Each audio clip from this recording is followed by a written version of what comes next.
उत्तर प्रदेश की जनपद महाराजगंज अंतर्गत परतावल ब्लॉक का कार्यकाल समाप्ति की ओर है। 5 साल में जनता के टैक्स का पैसा कहां लगा? सड़क, पानी, आवास, मनरेगा वादे कितने पूरे हुए? आज हम लेंगे 5 साल का सीधा हिसाब। सवाल जनता के, जवाब ब्लॉक प्रमुख के। ये है एबीपीएस खबर। अब फैसला जनता करेगी। रिपोर्ट कार्ड कैसा है?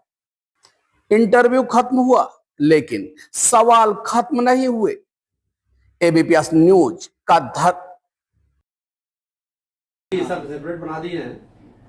मतलब कोई आ जाता है, अधिकारी कोई आ गया, रुकना है, इधर उधर ना जाना पड़े। ठीक बात है, ये अच्छी व्यवस्था है। सर इसके अलावा और कौन कौन से शहीद स्मारक है यहाँ पे? हमेशा 15 अगस्त 26 जनवरी को जो हमारे ब्लॉक के अंतर्गत जितने भी शहीद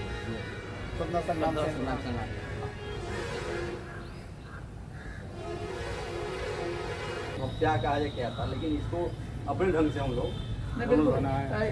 अच्छा, ये जो नाम लिखे गए सर, ये कैसे नाम है? यह नाम स्वतंत्रता संग्राम सेनानियों का है। यह अपने ब्लॉक के अंतर्गत लोग हैं। ये नटवा के हैं, छातीराम ग्राम सभा पड़ता है, वहाँ का है, ये नटवा के हैं। हमें लगता है कि आज़ादी की जंग आज़ादी की लड़ाई में इन लोगों का इन लोगों का योगदान था पूरा, और उन्हीं के उन्हीं को याद करने के लिए सब बनाया गया। ठीक बात है, होना भी चाहिए सर। जिन्होंने देश के लिए कुर्बानी दी है, ऐसे लोगों के लिए कुछ तो होना चाहिए। कम से कम 2 मिनट के लिए हम उनके लिए बोले या कहीं कुछ और इस तरह का कार्यक्रम करने से थोड़ा सा लोगों के अंदर देशभक्ति की भावना भी ठीक बात है, होना भी चाहिए। ये पीछे क्या सामुदायिक शौचालय? सामुदायिक शौचालय पहले ये बना हुआ है, 4-5-6 साल हो गया है। यह पशु चिकित्सालय है, ये वाला। यहाँ शायद आपको फोटो हमारे पास होगा, आपको दिखाएंगे ना, और आज देखेंगे तो आपको बहुत अंतर। बहुत अच्छा लग रहा है सर, पूरा एकदम वो ग्रीन लैंड वाला ये जो ध्वजारोहण के लिए। हाँ, जैसे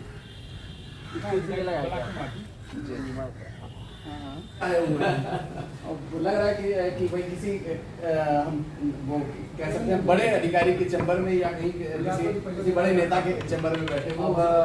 जो समझिए, लेकिन ये है कि मन से हम करवाते हैं। और मुझे जब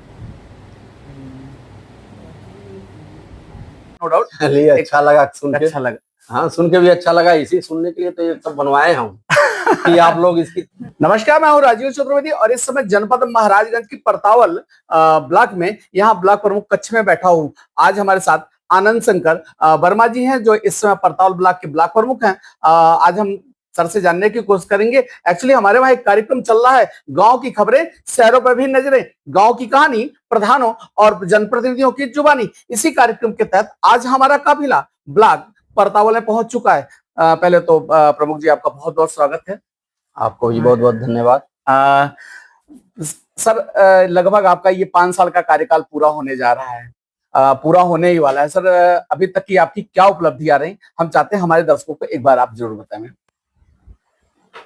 सबसे पहले मैं बता दूं, जब मैं शपथ ग्रहण लिया जी प्रमुख के पद पे जी, तो मैं अपने मन से कहा था कि मेरी पहली प्राथमिकता होगी जी कि मेरे ग्राम सभा ब्लॉक में जो 77 ग्राम सभा है, सभी में स्वच्छता पे पहला नंबर। ठीक है। दूसरा नंबर, जहां भी शिक्षा की कमी आएगी वहां मुझे ध्यान देना है। ठीक है। युवाओं के लिए जहां मनरेगा पार्क या और भी खेल मैदान की जरूरत है, उसकी आवश्यकता है कि उस पर ध्यान देना है।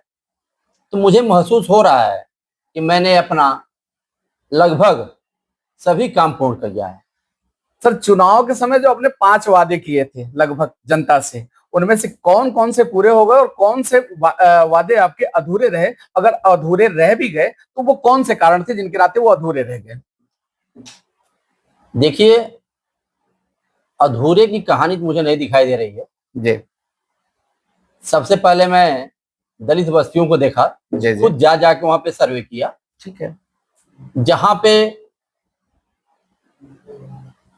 नाली की आवश्यकता थी वहां मैंने नाली का निर्माण कराया। ठीक है। जहां आवागमन की असुविधा होती थी, कोई भी मोटरसाइकिल अगर दरवाजे तक नहीं पहुंचती थी, तो वहां पे इंटरलॉकिंग या सीसी का मैंने निर्माण कराया। बहुत सी जगह ऐसी थी कि गांव में जाने के लिए लोग पटरी रख के जी। इधर से उस पार जाते थे, तो वहां पे मैंने पुलिया का भी निर्माण कराया। ठीक है। तो ऐसी चीजों का मैंने ढंग से अपना काम किया। थोड़ी सी कमी जो मुझे दिखाई देती है अपने द्वारा, जी जी तो वह है स्टेडियम तो बना, लेकिन उसको सही रूप से जी। निर्माण नहीं हो पाया है।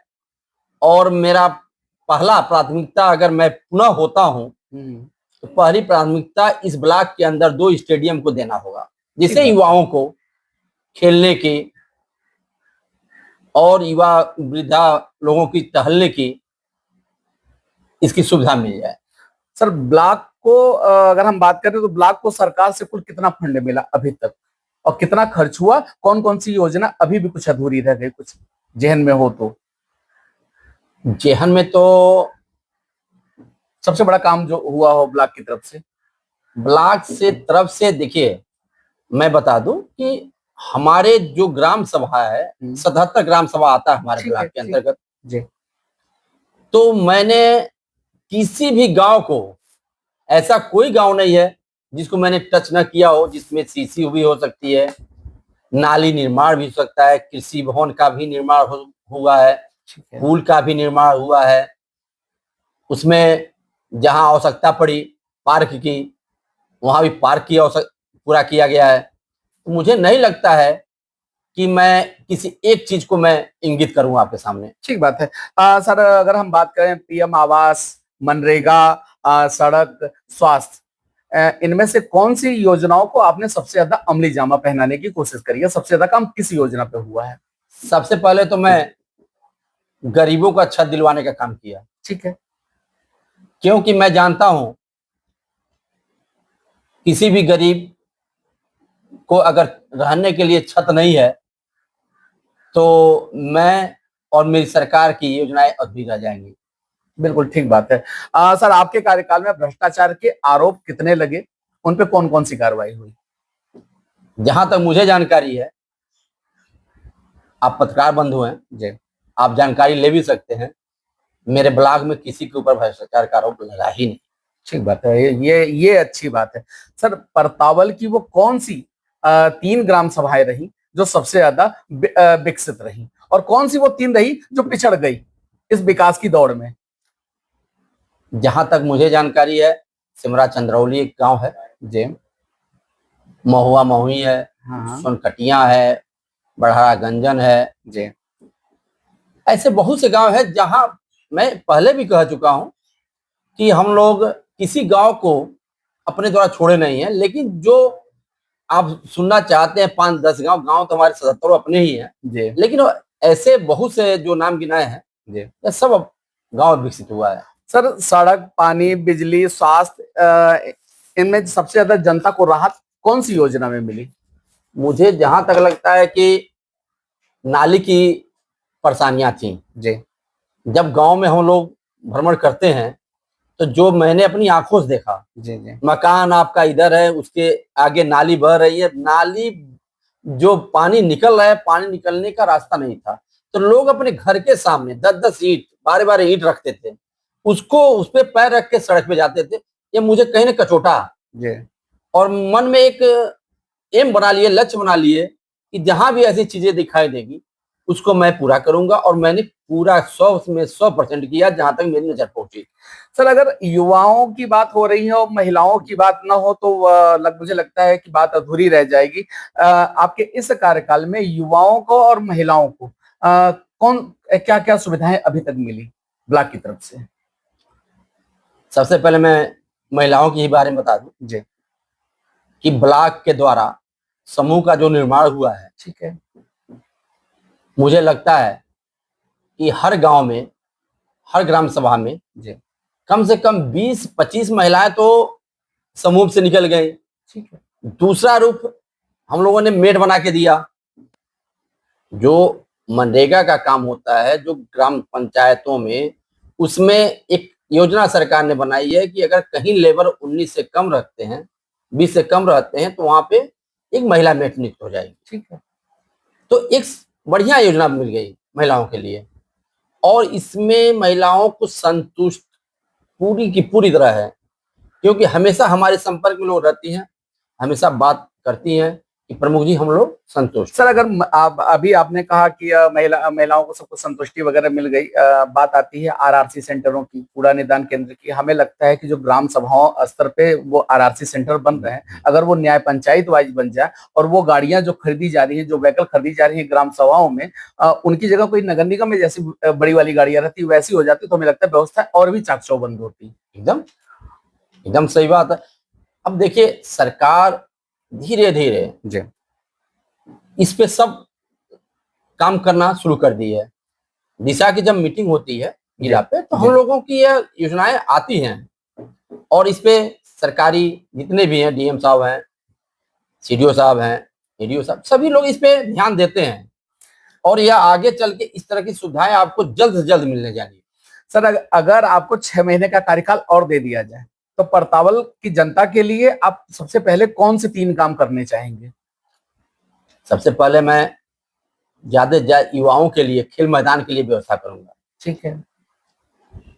और जो हमारी महिलाएं हैं, जो हमारी बहनें हैं, उनकी एक समस्या है कि मुझे रोजगार थोड़ा और बढ़ा दिया जाए। तो थोड़ा रोजगार बढ़ाने के लिए यह समस्याएं हम लोगों ने डीएम साहब के पास रखा जाएगा कि क्या व्यवस्था बन सकती है। तो यह 2 काम तो मैं रखा हूं। एक काम और रखा हूं, जेहन में अभी चल रहा है, कि अपने ब्लॉक के अंतर्गत ऐसे 3 या 4 जगह चयनित करना है जहां लाइब्रेरी की व्यवस्था हो। यह मेरे दिमाग में चल रहा है, डिजिटल लाइब्रेरी। Digital library. ठीक बात। क्योंकि यह चीज मैं योजना तो बना चुका हूं, लेकिन अभी धरातल पर नहीं ले पाया हूं, लेकिन लाऊंगा जरूर। सर मुझे लगता है घुगली में भी हमने देखा, अब इस बार परतावल में मुझे कहीं ग्राम सभाओं में हाई मास स्ट्रीट लाइटें बहुत कम देखने को मिली। आपके वहाँ आपके ब्लॉक में क्या स्थिति है?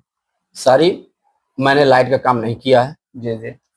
लाइट का काम मुझे जो अपनी लगा, क्योंकि मैं जहां नाली की जगह देख रहा था कि अगर लोग सड़क पे नहीं आ पा रहे हैं, अपनी राशन पता नहीं जुटा पा रहे हैं, जहां मजदूरी करने नहीं जा पा रहे हैं, जहां शादी के लिए लोग अपनी गाड़ी लेकर दरवाजे पर नहीं आ पा रहे हैं, तो सबसे पहले मैंने ध्यान वो दिया।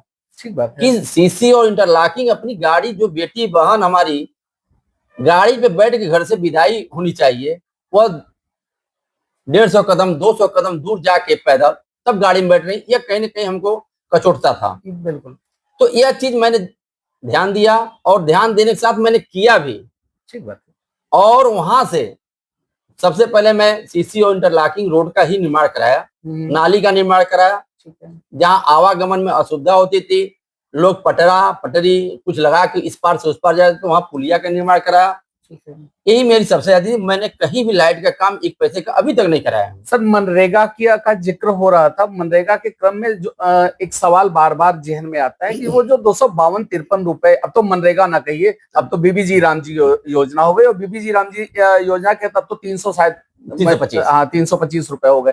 सर क्या लगता है, अब प्रमुख जी अपने घर जब लेबर रखते हैं तो क्या वो भी 325 रुपए ही देते हैं या फिर उससे ज्यादा की दिहाड़ी देते हैं? सर देखिए 252-53 जी, कहीं न कहीं सरकार को भी यह लगता था, ठीक बात, कि यह कहीं हम लोग उनके ढंग से उनको मजदूरी नहीं दे रहे हैं। इसी के तहत चर्चा करते हुए हम लोग भी अपने से ऊपर लोगों से चर्चा किए कि अपने घर पे काम होता है तो हम लोग 300-350 देते हैं, वही लेबर मनरेगा के तहत आ जाता है तो 250-53 रुपया देते हैं। इस पे सरकार ने अमल किया, बात को सुना, तो 325 लाया। और मैं एक बात और बता दूं कि जो 100 दिन का रोजगार था अब 125 दिन का हो गया है। ये अच्छी पहल है। और दूसरी चीज यह मैं कहूं कि यह घूम फिर के हमारी जो बहनें हैं, महिलाएं हैं, स्पेशल उनके लिए रोजगार आया है। क्योंकि जो पुरुष होते हैं वो घर से बाहर निकल के कहीं कमाने चले जाते हैं, ठीक बात है, लेकिन महिलाएं जो हमारी बहनें हैं वो नहीं जा पाती हैं। तो गांव में अपने ही एरिया में रह के वो काम भी कर लेती हैं और कंटिन्यूटी करती हैं, लगातार रहती हैं। उनकी एक बनी हुई है व्यवस्था कि हमको मिलेगा 325 आज के डेट में, हम अपने गांव में ही रह के अपने साग सब्जी की व्यवस्था भी कर लेंगे, बिल्कुल। और अपने परिवार के लिए खाना पीना भी बना लेंगे, मुझे दूर नहीं जाना है। ठीक बात है सर। अगर हम बात स्वास्थ्य की करें, हमारे मुख्यमंत्री और स्वास्थ्य मंत्री ब्रजेश पाठक जी स्वास्थ्य को लेकर के बड़ा कॉन्शियस रहते हैं। वैसे भी केंद्र की सरकार ने और प्रदेश की सरकार ने स्वास्थ्य को लेकर के बहुत सारी योजनाएं चलाई हैं। सर, आपके ब्लॉक की तरफ से स्वास्थ्य की क्या व्यवस्थाएं हैं? हमारे ब्लॉक की तरफ से तो हमको आप मतलब बताने में हर्ष हो रहा है जी कि जो हमारा परतावल का है वह इसमें जिले में दूसरे स्थान पे है, और इसका पूरा श्रेय अपने उप मुख्यमंत्री ब्रजेश पाठक जी को जा रहा है, क्योंकि इतने सक्रिय है वो कि इसके प्रति इतना हमेशा एक महीने पे कोई न कोई चीजें एक सूचना आ जाती है कि आपको जनप्रतिनिधियों को ये करना है, आपको ये करना है, और आयुष्मान कार्ड इसका जीता जाता उदाहरण है। नहीं बिल्कुल, अब तो चार चरणों में आयुष्मान बना जी, फिर बन ही रहा है। ठीक है, इसका लाभ सभी लोग ले रहे हैं, चाहे अमीर हो चाहे गरीब हो। ठीक बात है। और गांव में सभी एनआरएम सेंटर सभी खुले रहते हैं, सबकी हम लोग जा जाके कई 15 दिन 20 दिन जाके हम लोग खुद देखते हैं, और वहां की जो आशाएं बहने हैं अपनी जो उनको मिला हुआ है वो अपना काम सुचारू रूप से करती हैं। सर, केंद्र सरकार की एक बहुत जबरदस्त योजना थी जल जीवन मिशन। जल जीवन मिशन के तहत हर घर सप्लाई जल पहुंचाना था, लेकिन मुझे लगता है धरातल पे जो क्रियान्वयन होना था इसका वो ठीक तरीके से नहीं हुआ। लगभग ये कई सारे प्रधानों की भी शिकायत है और कई लोगों ने इस बात को कहा। सर, आपके वहाँ क्या स्थिति है? नहीं, मेरे वहाँ भी स्थिति अच्छी नहीं है। अच्छी नहीं है? एकदम नहीं है। और इसके लिए हम लोग जब मीटिंग होती है जिला पे जी, तो डीएम साहब और सीडीओ साहब जो भी रहते हैं मुख्य अधिकारी, उनसे ये सब बातें हम लोग कहा गया है। उन्होंने ब्लैक लिस्ट में कितने लोगों को डाल दिया है, इन लोगों की कार्यशैली देख के कितने लोगों को ब्लैक लिस्ट में डाल दिया है, और इन लोगों से हम संतुष्ट नहीं है, इनकी कार्यशैली से हम संतुष्ट। ठीक बात है। सर, ब्लॉक की फाइलों में सबसे ज्यादा अटका हुआ काम कौन सा है? मुझे तो नहीं दिखाई दे रहा है, मैं तो काम पहले कराता हूँ उसके बाद फाइल बनवाता हूँ। नहीं सर, वही कुछ लोगों ने कहा कि बहुत सारे काम व्यक्ति परेशान होता है, वो आता है ब्लॉक पे तो वो दौड़ता रहता है, तो इसीलिए हमने पूछा कि ब्लॉक की फाइलों में सबसे ज्यादा अटका हुआ काम किस टाइप का होता है, और उसे जब अगला प्रमुख होगा आएगा वो उसे कैसे पूरा करेंगे?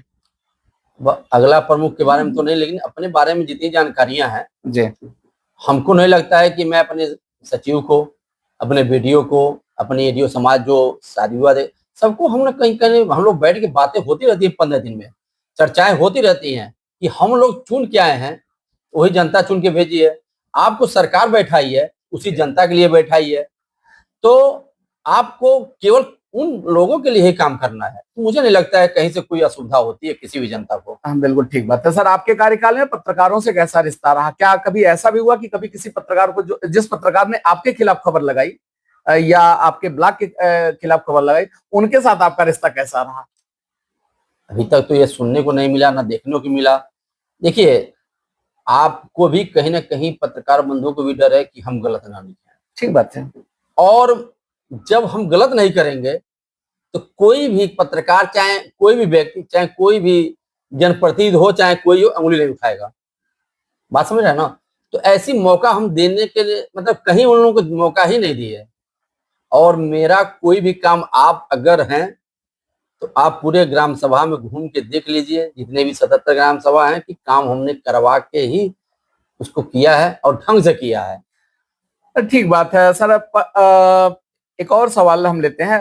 परतावल की जनता आपको किस एक काम के लिए याद करेगी और किस एक काम के लिए आपका विरोध भी करती रहेगी? जहां तक मुझे लग रहा है जी, कि परतावल जो ब्लॉक है, हम कोई भी जनप्रतिनिधि आ जाता था तो बैठने के लिए स्थान नहीं मिल पाता था। ठीक बात। वीडियो आते थे, रुकने का मूड में नहीं रहते थे। जितने भी यहाँ अधिकारी कर्मचारी आते थे, रुकने के मूड में ही रहते थे। तो सबसे पहले मैं यहीं पे व्यवस्था किया कि जब आप लोग रहेंगे नहीं तो काम की प्रगति नहीं हो पाएगी। ठीक है। तो आप लोग यहाँ रुकिए, 2 घंटा ज्यादा रुकेंगे। कब रुकेंगे? जब आपको व्यवस्था मिलेगी। मैंने पहले व्यवस्था पूरे ब्लॉक के अंदर करवाया और मैं संतुष्ट हूँ अपने काम से कि यह व्यवस्था मेरा काम कर गया। और आज 6 बजे 7 बजे तक हमारे जितने भी अधिकारी कर्मचारी हैं हमारे साथ बैठ के कोई काम पड़ता है ढंग से करते हैं। ठीक बात है सर। नए चुनाव में आप फिर मैदान में होंगे तो जनता से आप क्या नया वादा करेंगे जो आपको लगता है कि ये काम रह गया इस कार्यकाल में, अगर एक कार्यकाल और मिलता तो उसे हम पूरा कर लेते? हम शुरू में बताए थे कि हम सबसे पहले खेल के लिए स्टेडियम का मैं सबसे पहले प्रयास करूंगा। ठीक है कि 1-2 स्टेडियम तो ऐसा बनी जाए कि इस ग्राम सभा में जितने भी ब्लॉक के अंतर्गत आते हैं ग्राम सभाएं, कि वहां पे युवा वर्ग जरूर पहुंचे, अपना भी वो खेलकूद में ध्यान देते हुए आगे बढ़े, प्रदेश को आगे बढ़ाए, देश को आगे बढ़ाए। और जो मैं डिजिटल लाइब्रेरी का बात किया हूँ उस पर मेरा ध्यान है। और ऐसी चीजें जो भाई विकास की विरूपता नहीं है, यह सतत प्रक्रिया की एक चीज है। ठीक बात है। तो जो आएगी सामने उसको सामना किया जाएगा। रोड का हुआ, पुलिया का हुआ, नाली का हुआ, हाई मार्क्स कर रहे हैं, अब जरूरत पड़ेगी तो मैं ध्यान दूंगा। ठीक बात है। सर अंतिम सवाल, परतावल की जनता को जाते जाते क्या संदेश देना चाहेंगे और अगले ब्लॉक प्रमुख को क्या सलाह देंगे? जनता तो भाई सब जानती है। ठीक है, हाँ ये पब्लिक है, सब जानती है। और रह गई बात कि चुनाव जो होता है, एबीपीएस खबर का धर्म है सवाल पूछना। अगला प्रमुख कौन होगा, विकास की गाड़ी कहां जाएगी, कमेंट में बताएं। देखते रहें एबीपीएस खबर।